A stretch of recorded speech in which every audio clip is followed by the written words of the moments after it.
Good morning, all of you. Welcome to the business studies class. So, we were discussing the chapter 1, that is trade, commerce, business, trade, and commerce. So, I've already told you that this chapter is divided into two sections. First section, we have to see the history of trade and commerce, and in the another section, we will see the development of this trade and commerce. ठीक है, concept, nature and purpose of business, हम उसके बारे में पढ़ेंगे। पहले हम history देखेंगे कि हमारे बिजनेस, ट्रेड, कॉमर्स की हिस्ट्री क्या रही है इंडिया में। So let us begin. The economic and commercial evolution of any land depends upon its physical environment. किसी भी कहना चाहिए किसी भी जमीन का, लैंड माने जमीन का, जो इकोनॉमिक और कमर्शियल इवोल्यूशन है। इकोनॉमिक इवोल्यूशन मतलब जैसे जैसे हमारी बॉडी मतलब कहना चाहिए हमारे जीन्स को इवोल्यूशन होता है, जैसे आप 10th में साइंस में पढ़े डार्विन्स थ्योरी ऑफ इवोल्यूशन। तो जैसे जैसे हम बदलते जाते हैं वैसे वैसे किसी भी कंट्री का, किसी भी लैंड का जो इकोनॉमिक स्ट्रक्चर है वो भी चेंज होता जाता है। जैसे आपने देखा होगा, आपने इकोनॉमिक्स में लोअर क्लासेस में पढ़ा होगा अबाउट पॉवर्टी, 9th क्लास में पढ़ा है, अनएम्प्लॉयमेंट पढ़ा है, 10th की उसमें पढ़ा है, मनी क्रेडिट के बारे में, हर चीज के बारे में पढ़ा है आपने इकोनॉमिक्स में। You have seen in history about the nationalism in India, किस तरीके से क्या क्या मूवमेंट्स आए, क्या क्या मूवमेंट्स हुए और उसके बाद किस तरीके से इंडिया चेंज हुआ। सो ये इवोल्यूशन जो है, ये प्रोसेस ऑफ चेंज जो है वो हर एरिया में बना रहता है। तो हम वही बात करें हमारे इकोनॉमिक चेंज, इकोनॉमी में हमारे क्या क्या चेंजेस आते हैं, क्या कैसे इवॉल्व होते, कैसे इवोल्यूशंस जो है। एंड कमर्शियल इवोल्यूशन की बात करें तो कमर्शियल इवोल्यूशन में हमारे बिजनेस करने के ढंग में क्या चेंज आता है, बिजनेस करने का ढंग कैसे बदल जाता है, किसी चीज को करने का ढंग कैसे बदल जाता है। हम अगर देखें कमर्शियल वे में तो कमर्शियल इवोल्यूशन और इकोनॉमिक इवोल्यूशन किसी भी लैंड का डिपेंड करता है हमारे फिजिकल एनवायरनमेंट पे, कि हमारा फिजिकल एनवायरनमेंट कैसा है। This stands true for the Indian subcontinent as a whole, which has Himalayas in the north, bordered by water in the south। हम देखते हैं कि हमारा फिजिकल एनवायरनमेंट कैसा है। देखिए, ये फिजिकल एनवायरनमेंट की बात इसलिए कर रहे हैं क्योंकि फिजिकल एनवायरनमेंट से ही पता चलता है कि हमारे वहाँ क्या चीज पॉसिबल है, कौन सा बिजनेस करना पॉसिबल है, ठीक है, क्या चीज हमारे वहाँ प्रोड्यूस हो सकती है, किस चीज को हमें बाहर से मंगाना पड़ेगा, ट्रांसपोर्टेशन में क्या दिक्कतें आएंगी, किस ढंग से हम क्या हमारा मोड रहेगा ट्रांसपोर्टेशन की, बहुत सारी चीजें जो हैं ये सारी हमारे बिजनेस से रिलेटेड जो दिक्कतें हैं, जो भी फैक्टर्स हैं, that depends on the physical environment of a country. So हम अगर इंडिया की बात करें तो India is bordered by Himalayas in the north, ठीक है, नॉर्थ में हमारे हिमालयाज हैं, हिमालय की चोटियां हैं हमारे नॉर्थ में, इंडिया के नॉर्थ में अगर हम बात करें। और हमारे जो है ये अगर इंडिया है, दिस इज इंडिया, तो इसके नॉर्थ में अगर हम बात करें तो हिमालयाज हैं। एंड अगर हम साउथ में बात करें तो it is bordered by water. नीचे हम देखेंगे तो इंडियन ओशियन है, वाटर है।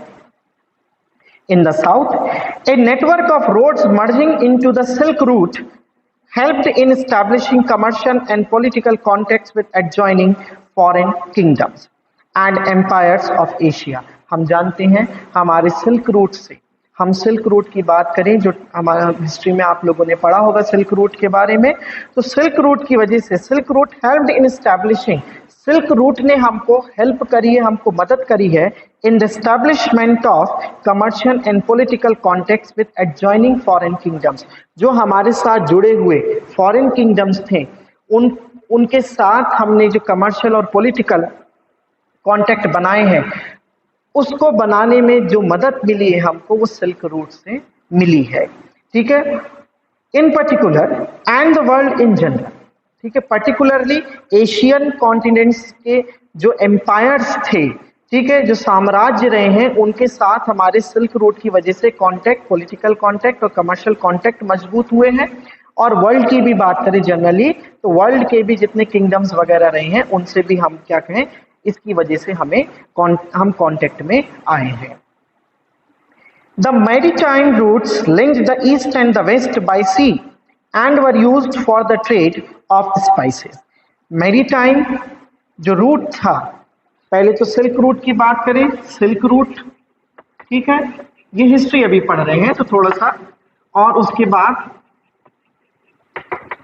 मैरीटाइम रूट की बात करें तो देखो शॉर्ट में ध्यान रखो कि silk route helped us in making contact in making commercial and political contact with our adjoining foreign kingdoms as well as the Asian empires particularly world in general.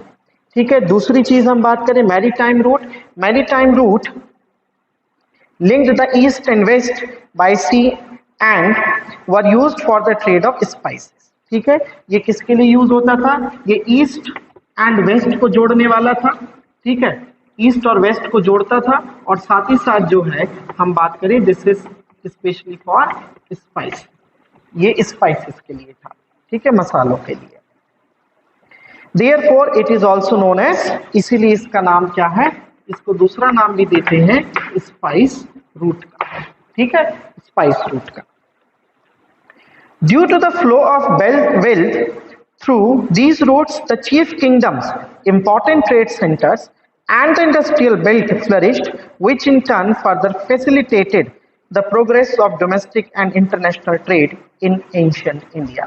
तो हुआ क्या, इनकी वजह से फ्लो ऑफ वेल्थ, मतलब जब trading होती है तो कोई फ्री में तो ट्रेडिंग करता नहीं है, आपस में सब क्या है, वेल्थ का एक्सचेंज होता है, हर किसी की पूंजी एक दूसरे से बदली जाती है. आपने जो है देखा होगा, मोहनजोदारो पिक्चर देखी होगी, उसमें जो है दिखाया है कैसे वो बाजार लगता है.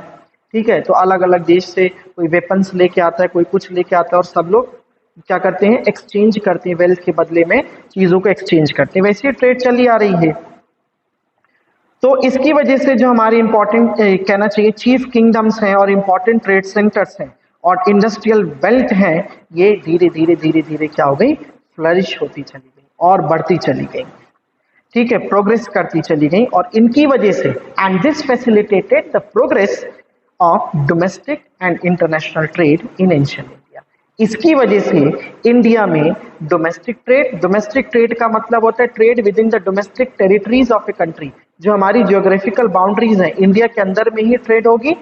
Trade means exchange of goods and services. जब हम गुड्स एंड सर्विसेज का एक्सचेंज करते हैं so that is known as trade. तो ट्रेड जब हमारी पॉलिटिकल बाउंड्रीज में होगी, इंडिया में ही होगी, तो वो होगी डोमेस्टिक ट्रेड. और जब हमारे दो ज्यादा से ज्यादा मतलब दो कंट्री के बीच में जो ट्रेड होगी that is international trade.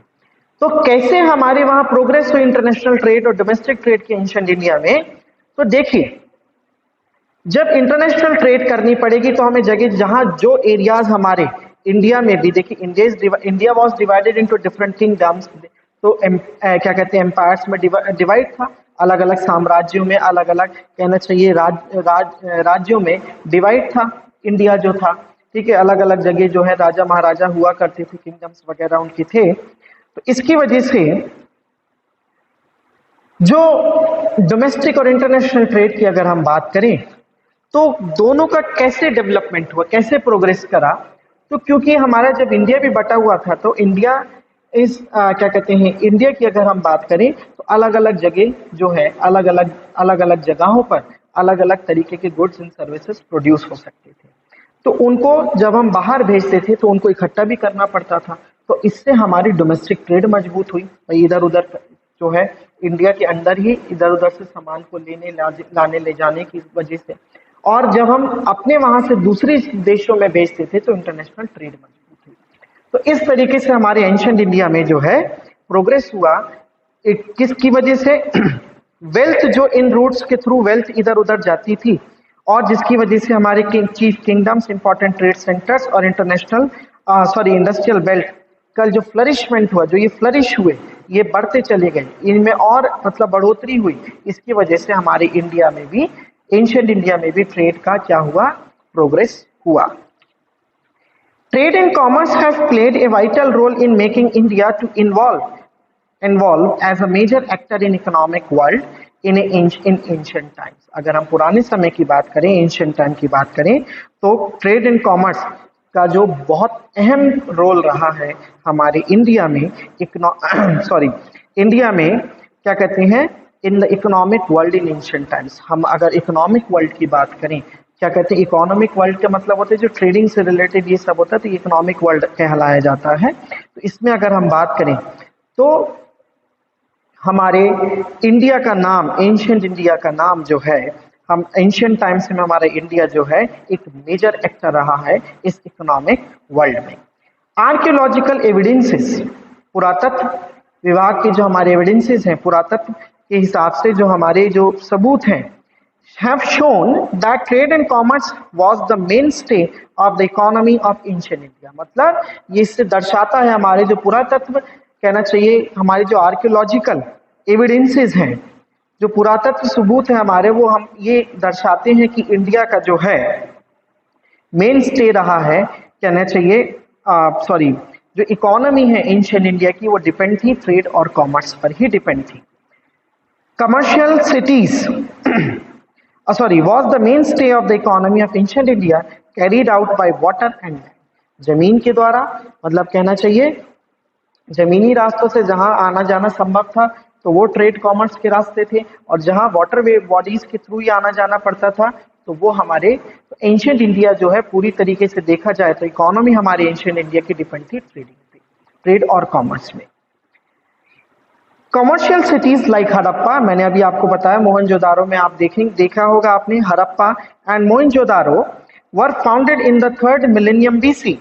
The civilization had established commercial connections with Mesopotamia and traded in gold, silver, copper, colored gemstones, beads, pearls, seashells, terracotta pots, etc। आपने हिस्ट्री में पढ़ा होगा कि किस तरीके से ट्रेडिंग जो होती थी हमारे बीच में इंडियन, अगर हम देखें सिविलाइजेशंस की बात करें तो मेसोपोटामिया, हड़प्पा और कहना चाहिए मोहनजोदारो सिविलाइजेशन जो थी, इनके बीच में ट्रेडिंग जो होती थी, इनके कमर्शियल कनेक्शंस थे, और इनका में जो है विद मेसोपोटामिया की बात करें 3rd millennium BC में मोहनजोदारो हड़प्पा जो है कमर्शियल सिटीज थी, और इनका कमर्शियल कनेक्शन मेसोपोटामिया से था।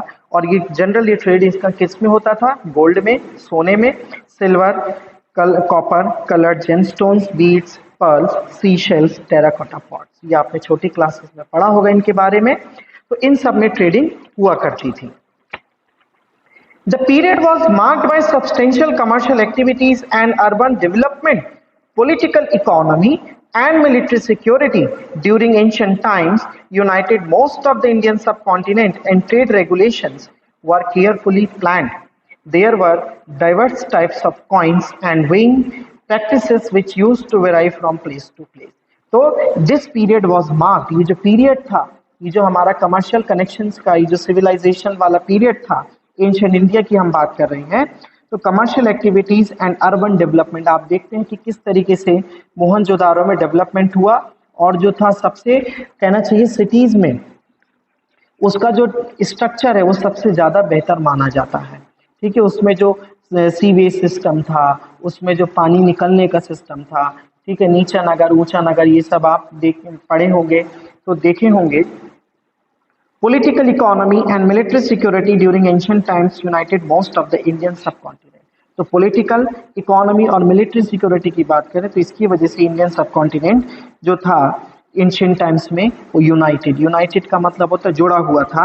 और there were diverse types of coins, तरह तरीके के कॉइन्स थे। ठीक है, सिक्के बहुत अलग अलग तरीके के होते थे, अलग अलग तरीके की वेइंग प्रैक्टिसेस थी which differed from place to place, मतलब प्लेस टू प्लेस वेरी करती थी, डिफरेंसेस आ जाते थे। And with the help of money changers and by resorting to certain commonly accepted weights and measure. तो मनी चेंजर्स और इसकी वजह से जो था, इनकी हेल्प से हम जगह जगह की जो डिफरेंसेस थे उनसे उबर जाती थी। ठीक है, तो उसका कॉमन, जैसे आज भी हम किसी देश में जाते हैं तो हम मनी चेंज करते हैं, अपने करेंसी को चेंज कराते हैं। So this was the history of trade and commerce.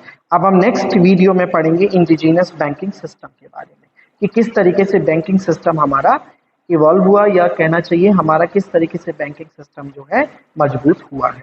तो ये हिस्ट्री रही है ट्रेड एंड कॉमर्स की, कि किस तरीके से सिल्क रूट की वजह से, मैरीटाइम रूट की वजह से, जिसने ईस्ट वेस्ट को जोड़ा, स्पाइस रूट भी बोला जाता है इसको, सिल्क रूट की बात करें। और सबसे मेन बात जो है, किसी भी कंट्री का इकोनॉमिक और कमर्शियल इवोल्यूशन डिपेंड करता है उसके फिजिकल एनवायरनमेंट पे, कि कैसा उसका फिजिकल एनवायरनमेंट है, क्या चीज वहाँ पॉसिबल है, वहाँ की लैंड कैसी है, वहाँ की सॉइल कैसी है, बहुत सारी चीजें जो हैं उस पर डिपेंड करती हैं। तो इंडिया की अगर हम बात करें तो वो ऊपर नॉर्थ साइड में हिमालय से घिरा हुआ है और नीचे की बात करें तो it is bordered by water. तो इस तरीके से हमारे इंडिया जो है बहुत अहम पॉइंट रहा है ट्रेड और कॉमर्स के लिए। तो कमर्शियल एक्टिविटीज हमारी इंडिया में बहुत रही हैं और एंशिएंट टाइम से इंडिया हमारा ट्रेडिंग के लिए फेमस रहा है। ये आपने छोटी क्लासेस के सोशल साइंस में पढ़ा ही होगा। तो अगर हम बात करते हैं 3 मिलेनियम बीसी की, जब जब क्या कहते हैं हड़प्पा और मोहनजोदारो सिविलाइजेशन फाउंड हुई, तो they both the civilizations had their connections with Mesopotamia, तो जिसमें ट्रेडिंग जो है gold, silver, pearls, beads, terracotta pots और कलर्ड जेमस्टोन, सी शेल्स, इन सब में होती थी। तो मतलब इंडिया जो इसका डाइजेस्ट हम देखें, इसका जो जिस्ट देखें, इसका जो शॉर्ट में अगर हम निचोड़ निकालें तो यही है कि एंशिएंट टाइम से इंडिया जो है एक मेन पॉइंट रहा है हमारे वहाँ, इसके लिए ट्रेडिंग के लिए। ठीक है, तो ट्रेड इंडिया में शुरू से ही एंशिएंट टाइम से ही इंडिया जो है एक अट्रैक्शन का पॉइंट रहा है ट्रेडिंग के लिए। इसीलिए जो है 1757 में बैटल ऑफ प्लासी के बाद हमारे ब्रिटिशर्स ने भी हमारे ऊपर राज किया, मुगल्स ने हमारे ऊपर राज किया, just because of physical environment of India. Physical environment India का इतना अच्छा है, यहाँ पे 6 ऋतुएं आती हैं, आप सब जानते हैं। तो इस तरीके से जो है एनवायरनमेंट इंडिया का इस तरीके से रहा है कि हर किसी को अट्रैक्ट करता रहा है इंडिया ट्रेडिंग के लिए। ठीक है, this is all for today. Thank you, have a nice day, stay safe, stay healthy.